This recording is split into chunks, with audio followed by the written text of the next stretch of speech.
O que existe além do universo? Se vocês estiverem prontos para uma crise de identidade cósmica total, então venham comigo numa viagem pelo espaço e pelo tempo até os limites do cosmos. Então, não deixem de acompanhar até o fim e vamos começar já.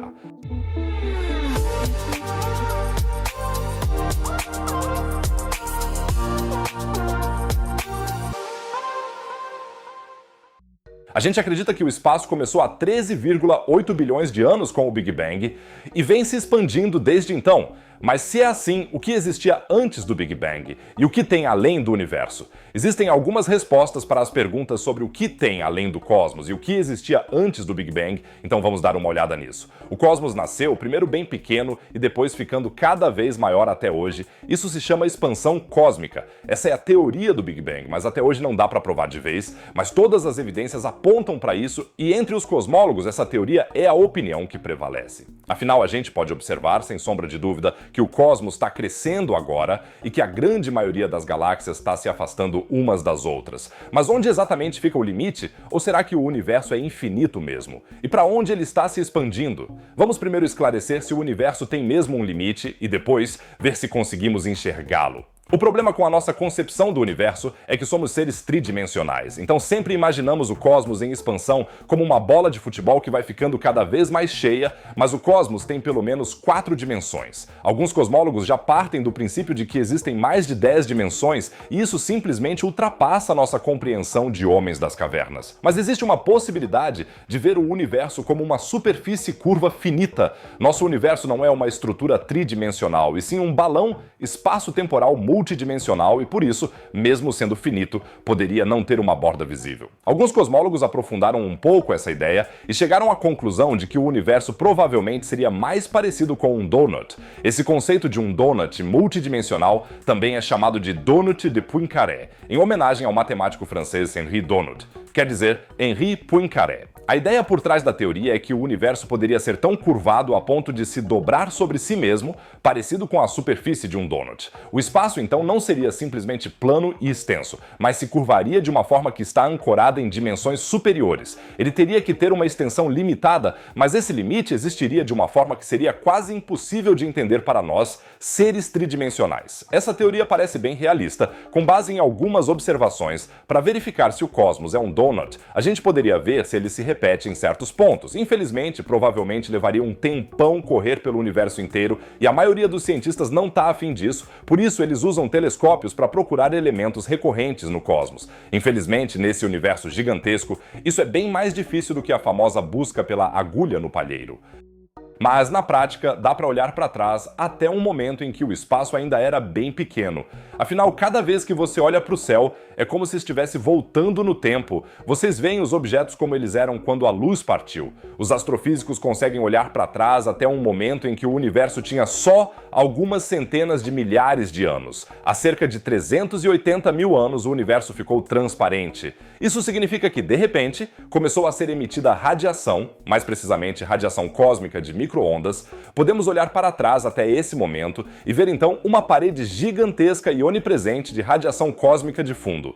Como naquela época, o universo era bem menor do que hoje. É muito mais prático para os cosmólogos analisar essa radiação cósmica de fundo em busca de elementos recorrentes. E foi exatamente isso que uma equipe de pesquisadores liderada por Thomas Buchert, da Universidade de Lyon, fez, chegando a resultados realmente surpreendentes. Eles analisaram a radiação cósmica de fundo, principalmente em busca de irregularidades de temperatura. A hipótese era que, se uma ou mais dimensões do nosso universo se reconectassem consigo mesmas em forma de rosca, essas irregularidades não poderiam ser maiores do que a distância entre os pontos em que o universo teria que se reconectar. Simplificando, dá para dizer que, por exemplo, na distribuição de temperatura do cosmos deveria haver menos irregularidades se ele se repetisse em forma de rosca em vários pontos. E de fato, as pesquisas de Thomas Buchert e sua equipe mostraram exatamente isso. Então vamos trabalhar com a hipótese do universo em forma de rosca. A rosca tem uma borda, então a gente deveria conseguir vê-la de alguma forma, né? Infelizmente, provavelmente não, porque essa borda estaria provavelmente além do nosso horizonte de observação. O horizonte de observação é a distância máxima que a luz conseguiu percorrer desde o Big Bang e que, por isso, podemos ver da Terra com telescópios. Tudo o que fica além desse horizonte de observação é invisível para a gente, já que a luz ainda não teve tempo suficiente para chegar até a gente. É muito provável que a luz da borda também não chegue à Terra, nem mesmo num futuro distante. Isso porque o cosmos não segue suas próprias regras. Em grandes escalas, ele se expande mais rápido que a velocidade da luz. Aliás, isso não faria Einstein se revirar no túmulo, porque ele não teria nada contra isso. Seu limite de velocidade cósmico se refere apenas ao movimento de objetos físicos pelo espaço, de um ponto do universo para outro. Em geral, a expansão do espaço não tem nada a ver com o movimento de objetos no espaço e não é limitada de forma alguma pela velocidade da luz. Isso significa que as informações vindas da borda do cosmos nunca vão chegar até a gente, porque se movem mais devagar do que o próprio cosmos está se expandindo. Uma resposta óbvia para a pergunta o que tem além do cosmos seria que, depois dele, vem outro universo, e depois talvez mais um e mais outro. Mas vamos voltar um pouquinho no tempo. O nome Teoria do Big Bang foi inventado pelos críticos da teoria para ridicularizá-la. No início do século XX, o físico e padre belga Georges Lemaitre propôs a teoria de um universo em expansão que começou com um evento singular e chamou tudo isso de átomo primitivo. Mas como naquela época toda a comunidade científica, incluindo aliás Albert Einstein, partia do princípio de um universo estático que não se expandia, todo mundo achou a ideia de Lemaitre boba e quis desacreditá-lo com o termo Big Bang. E claro, há muitas perguntas em aberto, principalmente, o que existia antes do Big Bang e como o cosmos vai acabar. É claro que isso é meio difícil de descobrir, mas o que os pesquisadores descobriram sobre isso vai te deixar de queixo caído, prometo. No início da pesquisa, havia uma hipótese proposta pelo famoso matemático e físico Roger Penrose. Ele desenvolveu um modelo cosmológico chamado Cosmologia Conformal Cíclica, ou CCC para abreviar. Basicamente, ele descreve um universo cíclico, ou seja, um universo que nunca acaba porque sempre recomeça do início. A ideia em si não é nova. Com certeza vocês já ouviram falar do Big Bounce, a teoria cosmológica que diz que nosso universo continua se expandindo até que, em algum momento, entre em um processo de contração e volte a ser uma minúscula singularidade. Mas a teoria CCC de Penrose é um pouco diferente, pois nela não existe esse processo de contração cósmica. Ele imagina tudo da seguinte maneira: o universo cresce, cresce e cresce até que, em algum momento, fica tão gigantesco que todas as estrelas já morreram há muito tempo e até mesmo os últimos buracos negros se evaporaram por causa da chamada radiação de Hawking. Tudo o que já existiu se dissolveu nesse estágio final definitivo e as distâncias são tão grandes que até mesmo o conceito de espaço-tempo perde sentido. O universo passa a ser apenas uma massa informe, sem características e indefinível. Nesse estágio, já estão reunidas as condições para dar início a um novo cosmos. A ideia de Penrose é, portanto, um universo cíclico que nunca encolhe, mas apenas cresce.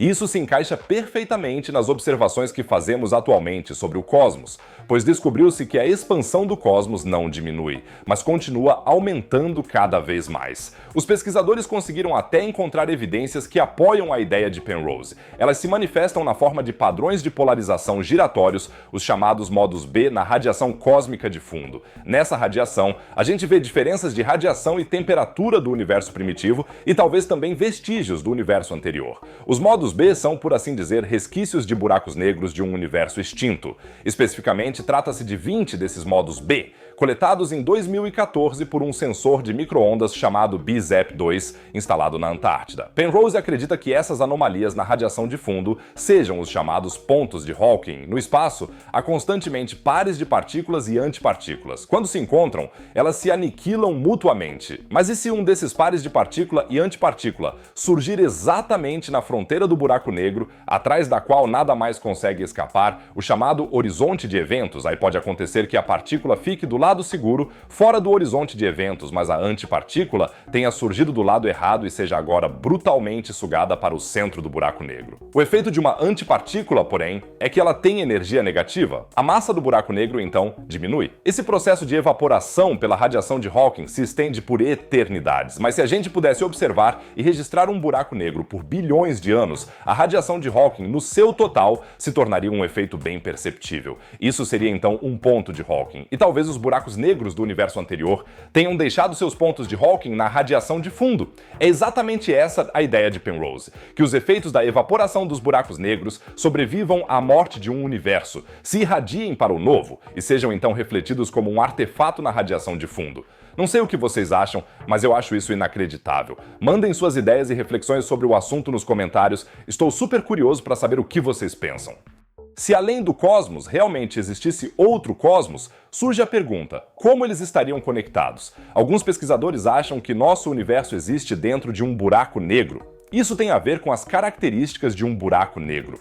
Buracos negros são objetos incrivelmente densos e pesados, cuja gravidade é tão forte que chega a sugar até mesmo a luz. Tudo é então sugado em direção ao centro do buraco negro, e no meio existe o que chamamos de singularidade. Uma singularidade não tem nem 1 milímetro de tamanho, mas é incrivelmente densa. Você já deve ter percebido que tudo isso se parece muito com a descrição do Big Bang, muita matéria condensada em um pontinho minúsculo, e essas semelhanças levaram o astrofísico Nicodem Poplavsky, da Universidade de New Haven, a defender a tese de que nosso universo existe dentro de um buraco negro. Parece totalmente maluco, mas quanto mais você pensa nisso, mais sentido faz de alguma forma. Mas como é que a singularidade de repente começa a se expandir? Nicodem Poplavsky compara tudo isso a uma semente de planta. Numa semente de planta já está tudo o que é preciso para a planta ficar pronta. Só faltam as condições certas para que ela comece a germinar, e uma singularidade é, por assim dizer, a semente de um universo inteiro. Devido à velocidade de rotação do buraco negro, forças extremas atuam sobre a singularidade, o que em algum momento poderia fazer com que ela simplesmente estope, e pronto,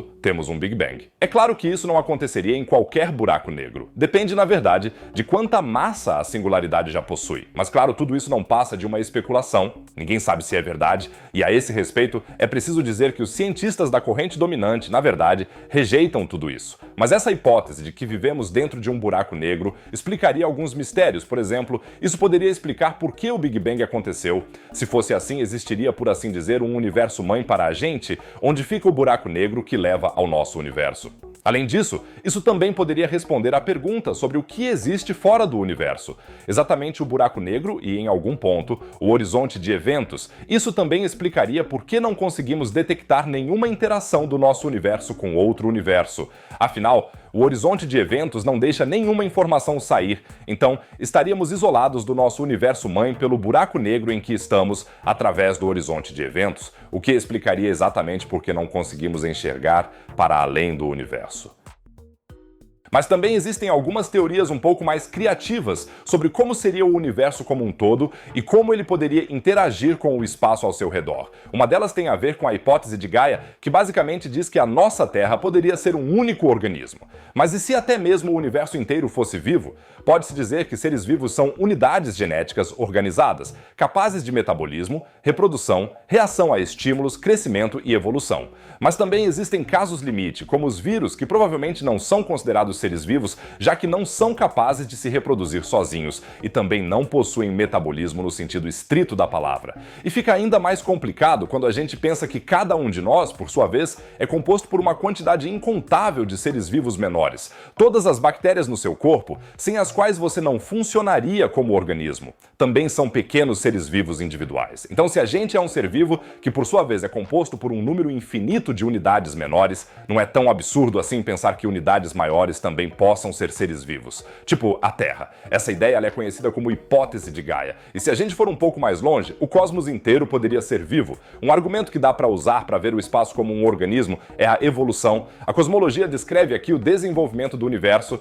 com o Big Bang como ponto de partida, até hoje e depois, pensando no futuro. O universo está crescendo, nele se formaram elementos, estrelas e, por fim, galáxias. Isso tudo já parece relativamente vivo. A evolução clássica dos seres vivos, por outro lado, se refere às mudanças pelas quais as espécies passam ao longo do tempo, incluindo a adaptação ao ambiente e as alterações no material genético delas. À primeira vista, isso parece bem comparável, mas olhando melhor, a comparação já não se sustenta. Isso porque os processos no cosmos se baseiam nas leis fundamentais da física e no comportamento da matéria e da energia no universo. Então, isso pode ser descrito diretamente em termos físicos. Já os processos evolutivos na Terra seguem leis biológicas. O mesmo vale para outro aspecto, a autorregulação. Dá para dizer que tanto os seres vivos quanto o universo, de certa forma, se autorregulam. Autorregulação significa que um sistema consegue reagir a mudanças de uma determinada maneira para manter ou restaurar um certo estado ou função. Nosso corpo, por exemplo, está sempre tentando manter a temperatura corporal constante, seja através da transpiração. Será que o universo também transpira? Se o universo suasse, eu diria que o suor cósmico seria composto de hidrogênio e a partir dele surgiriam novas estrelas. E a taxa taxa com que novas estrelas se formam em uma galáxia parece ser bem constante. Na Via Láctea, são cerca de 5 massas solares por ano. Será que estamos lidando aqui com um processo de autorregulação cósmica? Mesmo nesse caso, olhando melhor, essa ideia provavelmente não se sustenta. Sabemos que, em algumas galáxias, pode ocorrer um aumento repentino e acelerado na formação de estrelas, por exemplo, quando duas galáxias se fundem e, com isso, gigantescas nuvens de hidrogênio colidem entre si. Nada indica que isso seja compensado em outro lugar do universo, por exemplo, com milhares de estrelas em outra galáxia terminando repentinamente em uma supernova.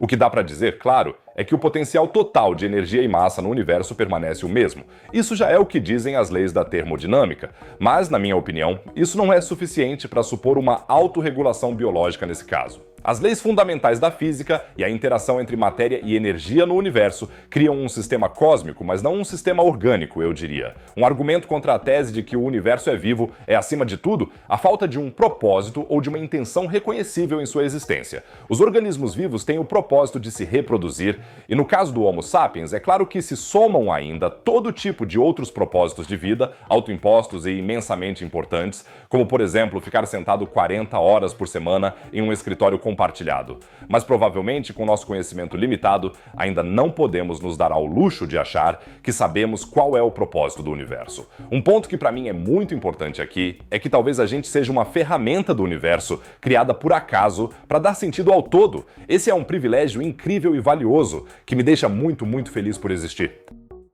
Mas ainda tem outras teorias óbvias sobre o nosso universo. Quando a gente olha para o microcosmo, ou seja, as estruturas mais pequenas, e para o macrocosmo, as maiores, muitas vezes percebe que várias estruturas são bem parecidas. É o que chamam de fractais. Um fractal significa que se você ampliar o suficiente, acaba encontrando uma estrutura que repete o padrão original que você viu em escalas maiores. Quando padrões semelhantes aparecem repetidamente em escalas cada vez menores, a gente consegue analisá-los matematicamente e descobrir se eles têm as mesmas características estatísticas das estruturas maiores. O matemático Benoit Mandelbrot foi o primeiro a reconhecer o princípio do fractal. Mandelbrot era bastante obcecado por fractais e chegava a acreditar que era possível prever e analisar as cotações da bolsa usando fractais. Além disso, ele achava possível que todo o nosso universo fosse um fractal. Isso foi em 1974, e naquela época os astrônomos tinham acabado de começar a criar catálogos extensos de galáxias vindas das profundezas do espaço, e as primeiras noções sobre a estrutura em grande escala do cosmos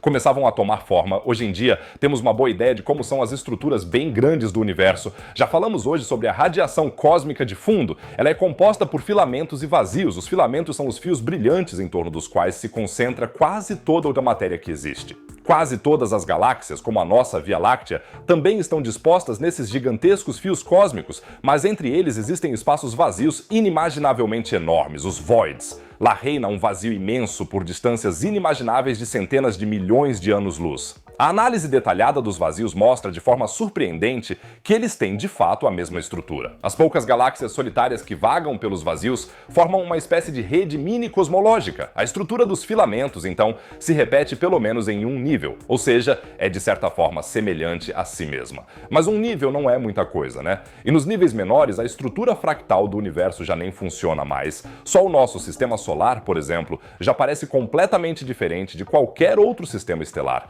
Então, se é que existe, o universo só pode ser fractal nas estruturas mais gigantescas e mesmo assim as coisas não parecem muito promissoras. Algumas estruturas, tanto nas escalas bem pequenas quanto nas bem grandes, podem se assemelhar parcialmente. Mas isso por si só ainda não faz de nada um fractal, porque para isso precisaríamos de uma autossemelhança em vários níveis contínuos e não em um nível bem grande e depois, por acaso, em um nível totalmente diferente sob o microscópio. A razão pela qual estruturas tão diferentes se assemelham não está totalmente clara e mesmo que seja um pouco insatisfatório, pode ser simplesmente coincidência. E no fim das contas, tanto o microcosmo quanto o macrocosmo são regidos pelas mesmas leis da natureza e algumas disposições e padrões provavelmente fazem sentido de acordo com essas leis. Talvez ainda haja uma última saída, o multiverso. Acabamos de ver se achávamos um padrão fractal ao ampliar a rede cósmica, a maior estrutura estrutura conhecida para estruturas menores e ficamos bem decepcionados. Mas o que veríamos se diminuíssemos o zoom da rede cósmica? O que vem acima dela? Alguns pesquisadores acreditam que nosso universo não é o único. Acima ou ao lado do nosso universo poderia haver outro universo. Talvez até um universo mãe e depois um universo avó. Seria, portanto, possível que, acima da rede cósmica, surgisse uma estrutura ainda mais gigantesca, semelhante à própria rede, um fratal do multiverso, pois se sempre houver novos universos surgindo, a gente estaria realmente vivendo em uma espécie de conjunto de Mandelbrot cósmico. Às vezes eu penso que talvez o nosso problema humano seja simplesmente não conseguirmos imaginar o nada. Talvez a gente só precise resolver o enigma do nada. Quando tentamos pensar no nada, de alguma forma isso não dá certo, mesmo que pareça que muita gente se esforce de verdade para pensar no nada. Muitos provavelmente pensariam, antes de tudo, num grande vazio preto. Mas, para começar, a gente perceberia que mesmo um espaço aparentemente vazio, geralmente não é um vácuo perfeito. Mesmo nas áreas mais vazias do cosmos, entre as galáxias, existe a chamada matéria intergaláctica. Agora, entre a gente poderia aspirar o hidrogênio e a poeira do nosso pequeno espaço vazio, aí a gente teria um vácuo perfeito feito de nada. Tirar a matéria significaria que sobraria energia. Assim como a energia do Sol consegue chegar à Terra através do espaço vazio, o calor de outras partes do cosmos iria irradiar para o nosso vácuo. Então essa área ainda não estaria vazia. Mas a gente consegue resolver isso também. Basta resfriar a área até a temperatura mais baixa possível, o zero absoluto, para que ela não emita mais nenhuma energia. Também construímos paredes para que nenhuma energia ou radiação de fora possa mais entrar. Aí dentro da caixa cósmica não haveria absolutamente nada, certo? Errado. Infelizmente, a física quântica vem aqui atrapalhar nossos planos. A parte da física que lida com os processos nos níveis mais minúsculos e que muitas vezes entra em contradição com a nossa realidade aparente. Mesmo num vácuo aparentemente perfeito como esse, minúsculas partículas subatômicas surgem e desaparecem constantemente, a espuma quântica. Um dos princípios quânticos mais confusos de todos, e todos eles são confusos, é o princípio da indeterminação de Heisenberg. Não dá para medir perfeitamente, ao mesmo tempo, a posição e o movimento de uma partícula subatômica. Não dá para determinar com precisão duas grandezas de uma partícula subatômica ao mesmo tempo. O princípio também diz que não dá para medir a energia de algo com perfeição e que quanto menor for o tempo medido, pior fica a medição. Mas o que tudo isso tem a ver com a nossa busca pelo nada? Se a gente tentar medir a quantidade de energia na nossa caixa de vácuo cósmico, mesmo que essa energia devesse ser zero, ainda assim não dá para medir exatamente zero por causa do princípio da indeterminação. E essa é uma característica da realidade na física quântica. Em intervalos curtos de tempo, o ponto zero nem sempre é zero. Heisenberg impede a existência do nada, e o Einstein também tem uma palavra a dizer. A famosa equação do Einstein, E é igual a mc ao quadrado, diz que energia é matéria e vice-versa. Em conjunto com a teoria quântica, isso significa que o espaço em um local que supostamente está totalmente vazio e sem energia pode, por um breve instante, flutuar para uma energia diferente de zero. E essa energia temporária pode transformar matéria em partículas. O aparente nada no espaço aparentemente vazio, portanto, nunca é nada. O suposto nada é, na verdade, um lugar pulsante, onde minúsculas partículas subatômicas aparecem e desaparecem de novo, o que também significa que toda a nossa existência é um banho na espuma quântica. Então, o nada não é nada. Não sei como vocês estão se sentindo, mas minha cabeça tá zumbindo bastante. Provavelmente porque tá cheia de espuma quântica. Sei que o episódio de hoje foi bem intenso, mas espero ter conseguido mostrar para vocês um pouco mais de perspectivas sobre o que pode existir fora do nosso universo. Vou manter vocês por dentro de todas as novas descobertas sobre isso, mas é claro que isso só vai rolar se vocês seguirem meu canal. Pelas estatísticas do YouTube, sei que mais da metade dos espectadores nem está inscrita. E isso é totalmente de graça, vocês nunca mais vão perder um vídeo galáctico e isso me ajuda muito. Então, galera, cliquem com vontade no botão de inscrição. Muito obrigado, e para todo mundo que ainda está com vontade de saber mais sobre astrofísica, pode ser que exista um buraco negro dentro do nosso Sol. Isso é chamado de estrela de Hawking e os cientistas descobriram coisas realmente bem malucas sobre isso. Para descobrir se o nosso Sol abriga um monstro gravitacional desses e se logo vamos virar espaguete, não deixem de clicar no vídeo que aparece aqui. No canto inferior direito, como sempre, tem mais um assunto sobre o espaço e a ciência. Fora isso, diria que a gente se vê no próximo vídeo. Se vocês não tiverem caído para fora do universo até lá, fiquem bem, galera!